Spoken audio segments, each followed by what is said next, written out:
Example problem 2 reads, the wavelength of a wave is 1.55 times 10 to the minus 3 nanometers, and the wave is traveling at 0.42 meters per second.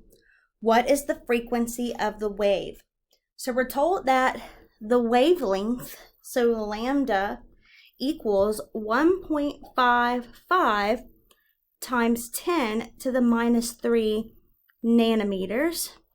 We're told that it is traveling, so that makes it a velocity. So velocity equals 0.42 meters per second.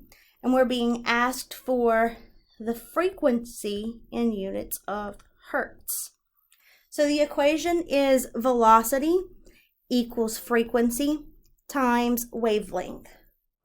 We can't put the wavelength into the equation in units of nanometers. It's got to be converted to units of meters, which is a one-step conversion. So we'll do that up here.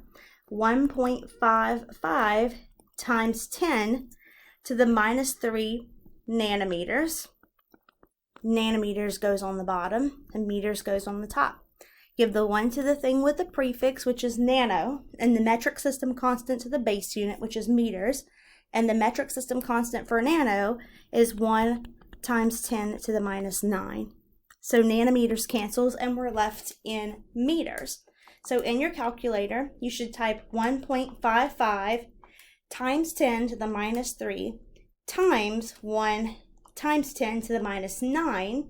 And that is going to equal 1.55 times 10 to the minus 12 meters.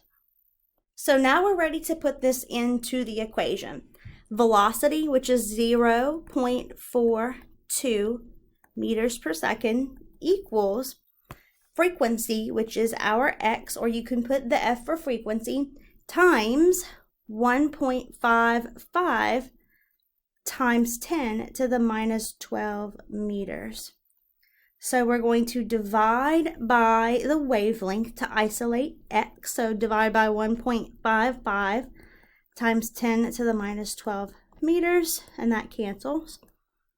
Divided by 1.55 times 10 to the minus 12 meters. So in your calculators, you should type 0.42 divided by 1.55 second e to the minus 12, and that equals a frequency of 2.709, so we'll say 2.71 times 10 to the 11th hertz, Hz. Let me know if you have any questions with example problem 2.